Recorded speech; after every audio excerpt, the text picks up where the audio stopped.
وعلى أهل بيتك المعصومين الأبرار الميامين المظلومين المضطهدين. السلام عليك وعلى ولدك المظلوم أبي عبد الله الحسين. يا رحمة الله الواسعة ويا باب نجاة الأمة، غريب يا مظلوم يا عطشان، ما خاب والله من تمسك بكم ومن من لجأ إليكم. يا ليتنا فيا ليتنا كنا معكم سادتي فنفوز والله فوزا عظيما. قال الله سبحانه وتعالى في محكم كتابه المبين: بسم الله الرحمن الرحيم، إلا الذين آمنوا وعملوا الصالحات وذكروا الله كثيرا وانتصروا من بعد ما ظلموا وسيعلم الذين ظلموا أي منقلب ينقلبون. آمنا بالله، صدق الله العلي العظيم. السلام عليكم جميعا ورحمة الله وبركاته. وعليكم السلام ورحمة الله. عظم الله أجورنا وأجوركم بمصابنا بسيدنا ومولانا أبي عبد الله الحسين، وجعلنا الله تعالى وإياكم من الطالبين بثأره بين يدي الإمام المنصور المهدي من آل محمد. اللهم صل على محمد وآل محمد. Brothers and sisters, it is reported that either by Ibn Abbas or one of the companions, that after the Battle of Nahrawan, Amir al-Mu'mineen Ali ibn Abi Talib alayhi afdal as-salatu was-salam, he was standing alone looking at the river in Iraq. And the companion, he relates that I came near Amir al-Mu'mineen Ali ibn Abi Talib and I could hear him saying something, and I could hear him crying, weeping. And when I came close, I saw tears in his eyes. He was crying. His eyes were red from tears. So I said to him, Ya Amir al-Mu'mineen, has something happened? Are you in pain? You are standing here by yourself. You're saying something. Is something gone wrong? What were you saying? Amir al-Mu'mineen, he says, I was saying, Sabran, Sabran, Ya Aba Abdullah ala Shati al-Furat. Patience, patience, Ya Aba Abdullah, on the bench of the river. So the companion, he says, is there some matter that you know?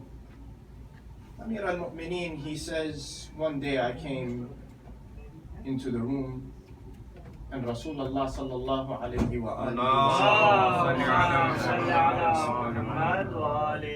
he was weeping and crying. And so when I came in, I saw Rasulullah weeping and crying, and I said, Ya Rasulullah, what has happened to you? He says, Ya Ali, don't you know that right now Jibreel was just here? And he just left and he informed me that my son Al-Hussein is going to be killed in the land of Iraq, in a place known as Karbala. Brothers and sisters, the new moon of Muharram is here. And every community in the world, they celebrate the new year. They bring the new year, they sight the moon, and they celebrate it with fanfare, fireworks, parties. It is only the followers of Al-Hussein ibn Ali alayhim as-salam who put the black clothes on the first day of the new year. And they cover the walls with the black flags, and they bring the new year in not with happiness, not with celebration, but with tears, with lamentation, and with the remembrance of the great sacrifice of Abi Abdullah al-Hussein. And inshallah, I will not take too much of your time on the weeknights. I know everybody has to work. And I thank you for inviting me. It is my distinct honor and my privilege to be here with you. And it is a bit difficult for me to speak when my father, who is my teacher, is sitting in the audience as well, but I will try my best. We remember the legacy of Imam Hussain because his position even amongst the Ahl al-Bayt was not the same. He was different from the other Ahl al-Bayt.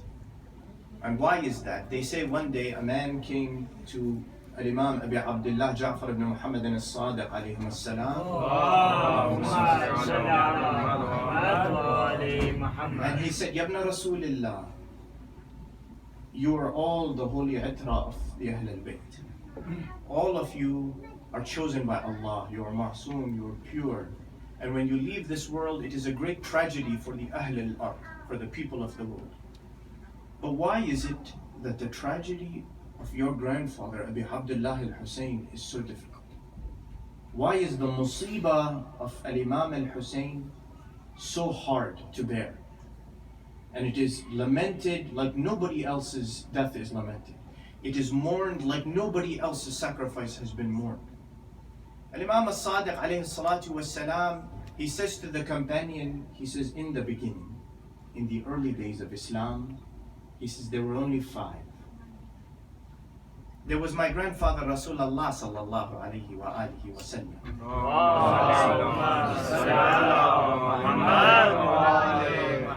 There was Ali al-Murtada alayhi salam, Amir al-Mu'mineen. There was Fatima Zahra alayha salatu was-salam, Sayyidati Nisa al-Alamin. There was Al-Hasan, and then there was Al-Hussein. Al-Imam al-Sadiq alayhi salam, he says, when Rasulullah died, the whole ummah was shaken. They were in pain. They were sad at the loss of Rasulullah. And when they were so sad, they turned to the other 4. They turned to Ali, Fatima, Al-Hasan, and Al-Hussein alayhim as-salam for solace and for condolence, for their azab. When Fatima Zahra left this world, the people were devastated. And they turned in that time, in that difficulty, to the remaining members of Ahl al-Kisa. So Ali, Al-Hasan, and Al-Hussein alayhim as-salam. Then Amir al-Mu'mineen left this world. But the people, they still had Al-Hasan and Al-Hussein alayhim as-salam, and they turned to them. When Al-Hasan ibn Ali alayhim as-salam, when he was poisoned and he was killed, the people finally, they turned to Al-Hussein. They turned to Al-Hussein and they sought all of their solace, condolence, their azab in Al-Hussein ibn Ali. But when Imam al-Hussein died, there were no remaining members of Ahl al-Kisa. They were all gone, and he was the last. That is why the musibah of Imam al-Hussein is so great. Because he is an original member of the 5, the Ahl al-Kisa. And because of what his sacrifices meant. Brothers and sisters, we sit every year and we wear the black clothes. And we repeat the same legacy, the same maqtal, the same stories over and over. And there must be a purpose for it. And we must recognize that Imam Hussain alayhi salatu was-salam had a purpose. He was carrying out his purpose. The ulama, they write something very beautiful. They say he had two obligations, two purposes that he had to fulfill when the time came. The first purpose or the first obligation was Zahiri. It was apparent. That Zahiri purpose was the fact that Yazid la'natullahi alayh, he wanted to spill the blood of Imam Hussain. That's why Imam Hussain left Medina and went to Mecca. That's why he left Mecca on the 8th of Dhul Hijj and he traveled towards Iraq. Why? When he was in Medina on the 8th, he is close. He's 1-2 days away from the Hajj, to perform the Hajj. Why will he leave the Hajj, the Hajjatul Islam, the Hajjatul Tamattu and leave? Why would he leave like this at the last minute? Why? Because somebody came and asked him, they said, Yabna Rasulullah, you are leaving Mecca to go to Iraq, wherever you are going. Why are you leaving all of a sudden? Hajj is upon us. He says, because I have heard from my father Ali ibn Abi Talib that a time will come when someone's blood is going to be spilled in Mecca. And I don't want to be the one whose blood is spilled in the Haram. So he was, his Zahiri purpose, his apparent purpose was to save his own life. He was not walking into death purposefully. He was not seeking death purposefully. He was trying to save his life.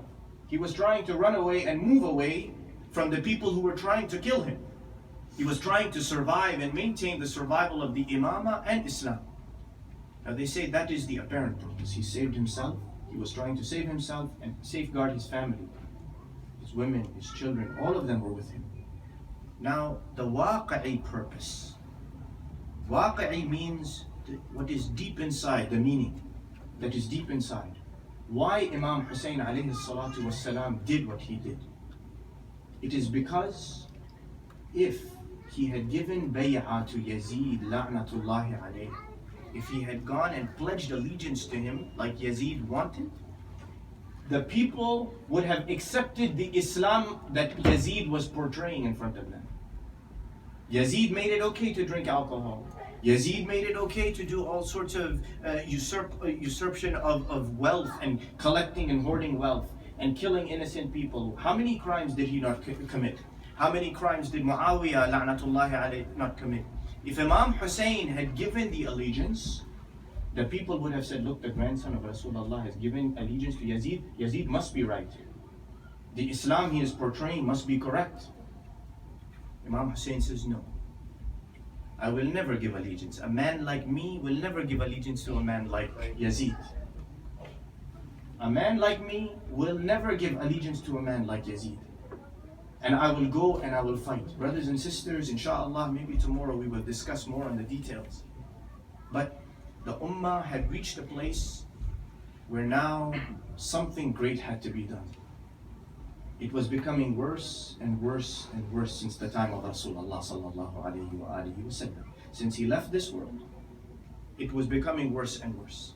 And you all know the ayah of the Holy Quran that says, وَمَا مُحَمَّدٌ إِلَّا رَسُولٌ قَدْ خَلَتْ مِنْ قَبْلِهِ الرُّسُلُ أَفَإِنْ مَاتَ أَوْ قُتِلْ انقلبتم على أعقابكم. If he dies or is killed, you will turn on your backs. You will turn. And slowly, slowly, over the years, over the 50 years, close to 50 years, 49 years, that Rasul has left this world, things are deteriorating slowly and slowly. And the only thing that is there to protect it is the imamat. First Imam Ali alayhi salatu wassalam, then Aba Muhammad al-Hasan ibn Ali alayhi salam, and finally the great task of Abi Abdullah al-Hussein. Salawat ala Muhammad. Allahumma salli ala Muhammad wa ali Muhammad. Brothers and sisters, we sit here in this Majalis, we must recognize who Abi Abdullah al-Hussein is. If we leave this Majalis only feeling the emotion of the Majlis and not truly understanding what Abi Abdullah al-Hussein is, then we have not fully benefited from the Majlis. We have not benefited from what Imam was doing.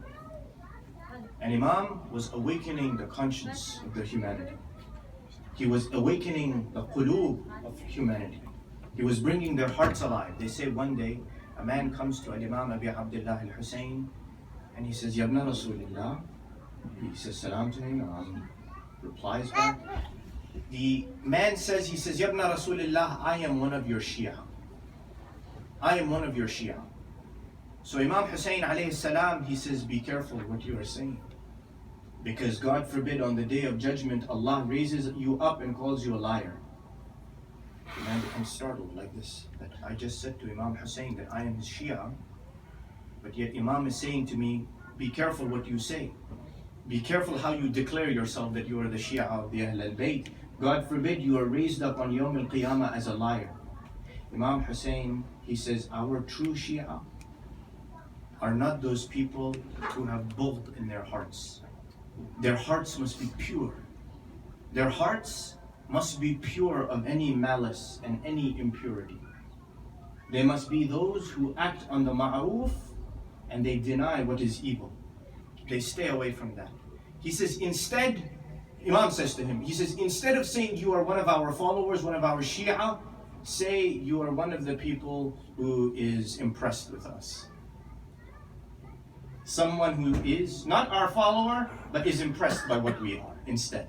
It will save you. Brothers and sisters, that means the burden on our shoulder, we say we are the Shia of Al-Hussein ibn Ali, that means the burden on us is very big. What Imam is saying. Our hearts must be pure to the very end. Our conscience must be pure to the very end. Everything we do must be so that our Imams will be proud of us. And Imam as-Sadiq alayhi salatu was-salam, he says over and over, do not do anything to bring shame on us. You are our Shia, don't do anything to bring shame on us. Do only those things that will make us proud of you. Do only those things that will make us proud. And believe me, this is the struggle. There were many who came to Imam Hussain. There were many who came. There were some, Muhammad al-Hanafiya and others who came, and Abdullah ibn Ja'far al-Tayyar, who said, no, go to Yemen. You are the king of Hijaz. If you leave Hijaz, the light will go from Hijaz. Go to Yemen, protect yourself. Why are you going up towards Iraq, towards Syria, towards that end? And Imam al-Hussain, he knew. He says, because I have seen in a dream Rasulullah sallallahu alayhi wa sallam that this is your purpose, Ya Hussain, to go. Why? Because it is the protection of the ummah. And what did he say? إني لم أخرج أشرا ولا بطرا ولا مفسدا ولا ظالما ولكن خرجت لطلب الإصلاح في أمتي جميعا. I did not come out for tyranny, injustice, robbing the rights of other people. I came out to bring equity, unity into the ummah of my jinn. Into the ummah of my jinn. So I can keep people out. Why? Because, brothers and sisters, so we can sit here today and we can say we are mu'mineen. So we can say we have faith. So we can say that, yes, I am a believer in Allah. That is the sacrifice of Abi Abdullah al-Hussain that has allowed us to be here. And it is a big burden. I am saying this to you in the first Majalis because it is a very big burden. It is not a small burden. Do not think of it as a small burden. It is a big burden to carry so that we make the Majalis of Imam al-Hussain to be the most positive, the greatest of learning, the greatest of ilm, and a refinement of our souls, insha'Allah. The Holy Quran, it describes, it says, وَلَقَدْ عَرَضْنَا الْأَمَانَةَ عَلَى السَّمَاوَاتِ وَالْأَرْضِ وَالْجِبَالِ. We gave the trust to the skies, the earth, and the mountains. فَأَبَيْنَ أَنْ يَحْمِلْنَهَا وَاشْفَقْنَ مِنْهَا. The ayah of the Holy Quran, it says that we gave the trust of worship. This trust, the ulama explain that Allah wanted the skies, the earth, and the mountains to worship Him. فَأَبَيْنَ أَنْ يَحْمِلْنَهَا وَاشْفَقْنَ مِنْهَا. They kindly said to Allah, Ya Allah, we cannot carry this burden. It's too big for us. They said, we cannot take this burden. Why? Because Allah says, you must worship me with intelligence. You must worship me out of choice. You choose to worship me, not because I have compelled you to do it. وَحَمَلَهَا الْإِنسَانِ. Insan came and he says, I will accept it. I will accept this burden. I will take this trust that I will worship Allah subhanahu wa ta'ala. I will do it with intelligence. I will use my aql. I will choose the right choice to worship Allah. But then the ayah says, إِنَّهُ كَانَ ظَلُومًا جَهُولًا. But insan does dhulm, he is oppressive, he is unjust, and he is jahil on top of it. He is zalim and he is jahil. Insan. That you cannot carry the burden of this ubudiyyah that Allah has chosen for you. And this is where, brothers and sisters, we are trying to make these majalis such that it becomes about understanding. Salawat ala Muhammad. Allahumma salli ala Muhammad wa ali Muhammad. It must be about intelligence. Our majalis, and we will talk inshallah tomorrow more about the majlis and the role of the majlis inshallah. The majalis of Imam Hussain, they are about emotion. It is about that fervor that you feel, and you know that what the Imam has said, لقتل الحسين حرارة في قلوب المؤمنين لن تنطفئ أبدا لن تبرد أبدا. For the killing of Imam Hussain, there is a fire in the hearts of the believers that will never become cool. That emotion is a good thing. That emotion you feel in your heart, that connection with your heart you feel is a very good thing. But it must be about ilm as well. It must be about knowledge. Because that is what makes us different from the haywanat, from the animals. That is what makes us different from the angels, is to have knowledge and to understand. And believe me, if we do this, every year we become better. And the majlis of Imam al-Hussain must continue. It must be perpetual. It is not just in Muharram and ending on Arba'een. Remember Abi Abdullah al-Hussain, when you take that glass of water. Shi'ati kullama sharabtum al-ma' fathkuru. Every time you drink of that water, remember your Imam.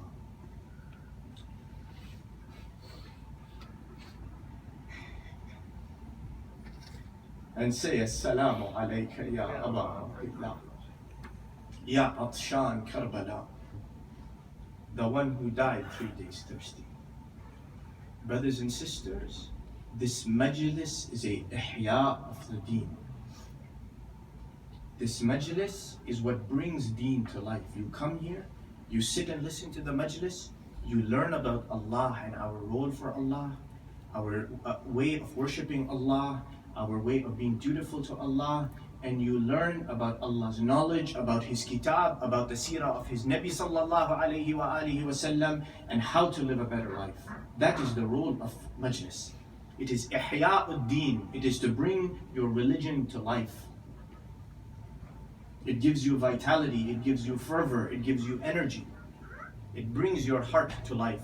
They say, Ayatollah Uzma Baqir al-Sadr, Muhammad Baqir al-Sadr, Allah yarham. He was once sitting with some of his students, the ulama who were there, and he said to them that instead of us going and trying to convince other people with knowledge, going and giving them this proof or telling them this ayah, he says maybe we should look at our own hearts, at what is inside of our own hearts, what is inside our qulub, and how our hearts, how closely they are tied to the religion of Islam. We must ask ourselves this question, because Imam Hussain, when he rode to defy Yazid la'natullahi alayh, it was to ensure that religion remained protected. And this must be the way we are, what we feel in our hearts towards our religion. And Imam Abi Abdullah al-Hussain, they say in his way up to Karbala, at one point he stops. There were many places, and inshallah we will discuss some of these places in the next few minutes. They say he stopped at one place, people would come and join his caravan, and some people would leave. Continuously, when he went from Mecca, he went to Tana'im, he went to different places, all the way up until he gets up to Tha'labiyya. And he reaches up close to where Karbala and gets to Nainawa. People join him and they leave him, and they join him and they leave him. And he continuously keeps telling people and announcing to people what he is doing. And we must understand what he is doing or what he did. That is the purpose of the majlis, because it will bring our religion to life. Religion is not a joke, brothers and sisters. Religion is not pastime. It is not a hobby. Religion is not that I will practice on Monday, but on Wednesday I will not practice.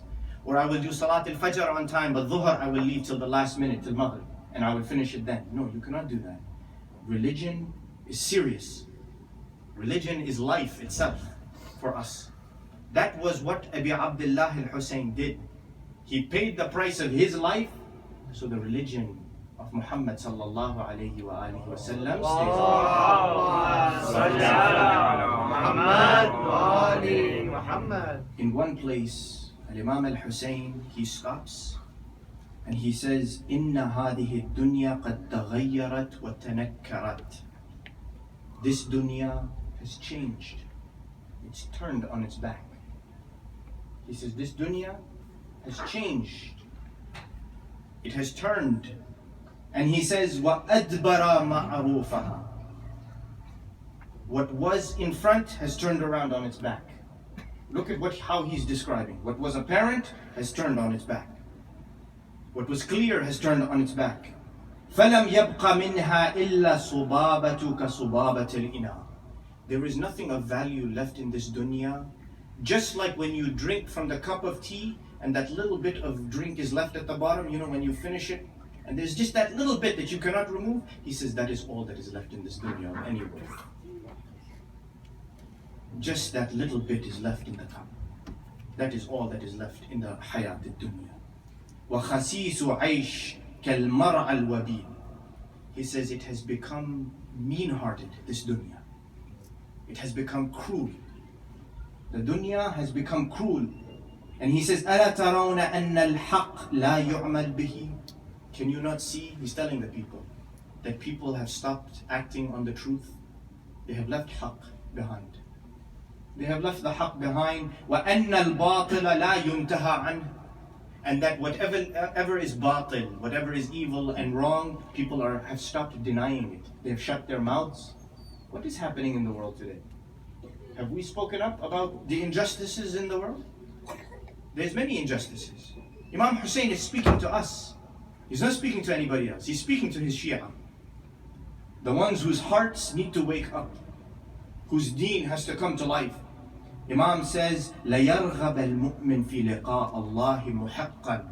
It is in that time that the believer is justified in wanting to leave this world and go meet Allah. The believer is justified in wanting to have liqa Allah and leave this world. فَإِنِّي لَا أَرَى الْمَوْتِ إِلَّا الْحَيَوَاتِ. I only see death to be truly the happiness that I'm seeking, which is life. وَلَا الْحَيَاةِ مَعَ الظَّالِمِينَ إِلَّا بَرَامًا. I see life with these oppressive people as being insufferable. I cannot take it. Imam Hussain says. Then he says something important, brothers and sisters. He says, إِنَّ النَّاسَ عَبِيدَ الدُّنْيَا وَالدِّينُ لَعِقٌ عَلَى أَلْسِنَتِهِمْ. This phrase we must burn into our conscience. He says, إِنَّ النَّاسَ عَبِيدَ الدُّنْيا.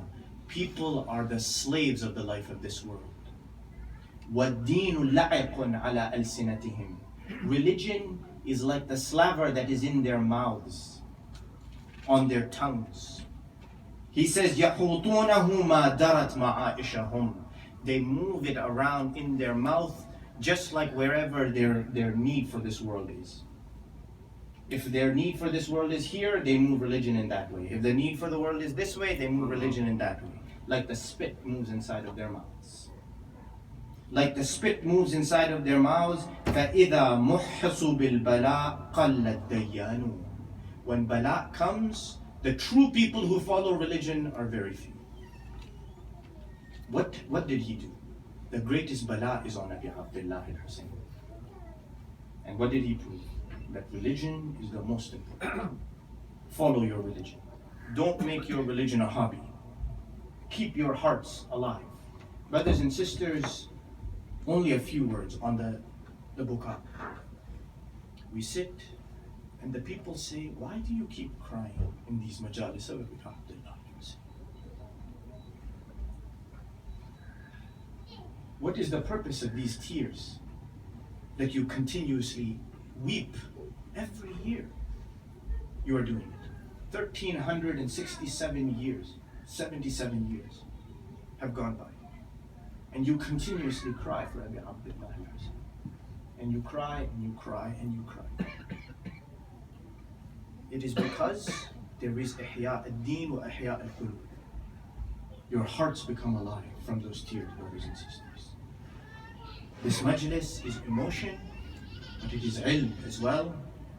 And it is an enlivening of what you believe and what you feel for Allah and for His for the Ahl al-Bayt of Muhammad sallallahu alayhi wa Allahumma salli ala Muhammad wa ali Muhammad. Your tears, they are not a sin.